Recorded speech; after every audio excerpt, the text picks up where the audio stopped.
Okay. Almost done. Wizard. Mage, intelligence, same thing.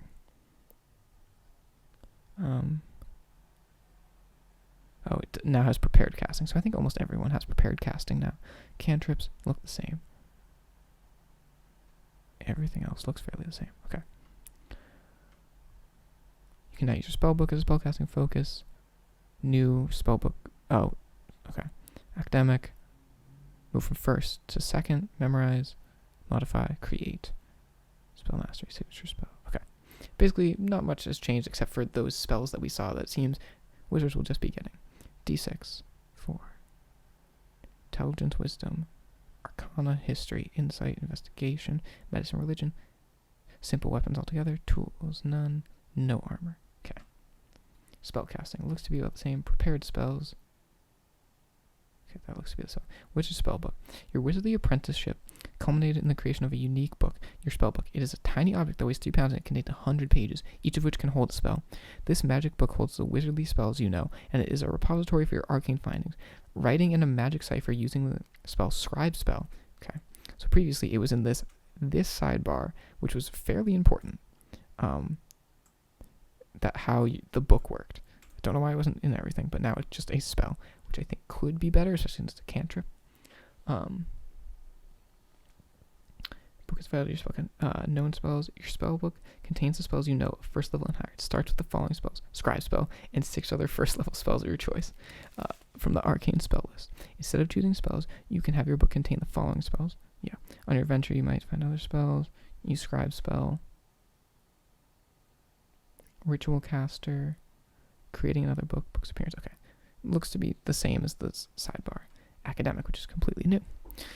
Your time as a scholar has equipped you to recall a broad range of lore. When you take the study action, you have advantage on any intelligence check as you make as part of that action. Okay.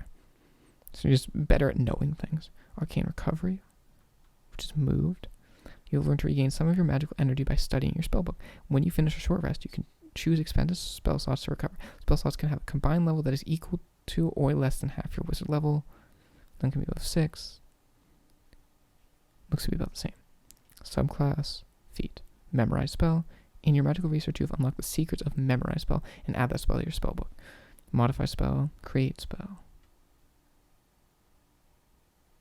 Okay, let's read this create spell. In your magical research, you have unlocked the secret of create spell and add the spell to your spellbook. This spell is cast immediately after modify spell and is followed by scribe spell.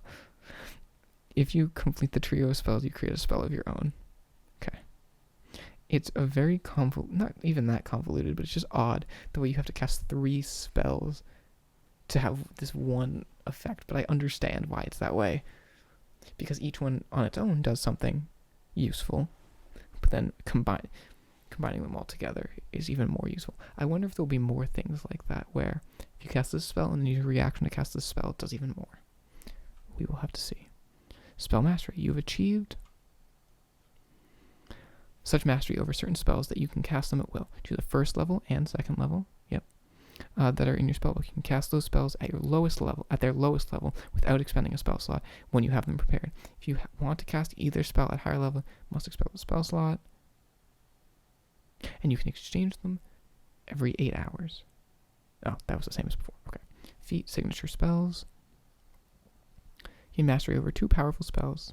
Choose 2 third level spells. Yep. Always have them prepared. Cast them without spending a spell slot. Yeah, that seems to be about the same, just an earlier level. Okay, subclass. It's evocation. Okay. Evocation savant. Choose 2 evocation spells from the arcane spell list, each of which must be no higher than second level. Add the spells to your spellbook without needing to cast scribe spell. Okay, and you can cast them faster. Cast scribe spell faster for evocation spells. Sculpt spells. You create pockets of relative safety within the effects of your evocations. When you cast an evocation spell that affects other creatures that you can see, you can choose a number of them equal to 1 plus the spell's level. The chosen creatures automatically see it on their saving throws against the spell, and they take no damage, if they would normally take half damage on a successful save.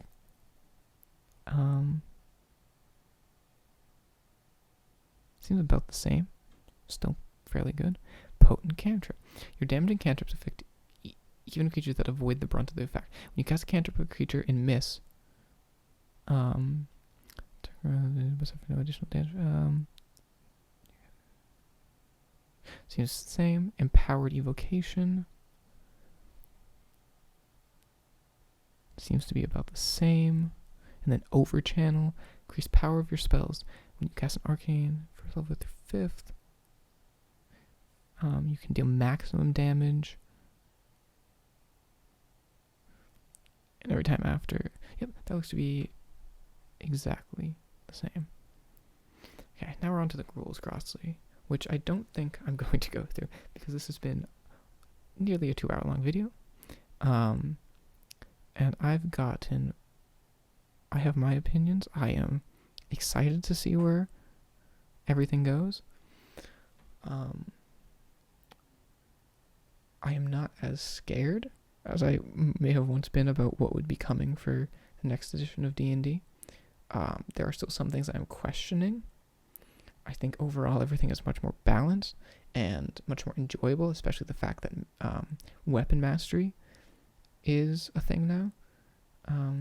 But yeah, I will see you guys later.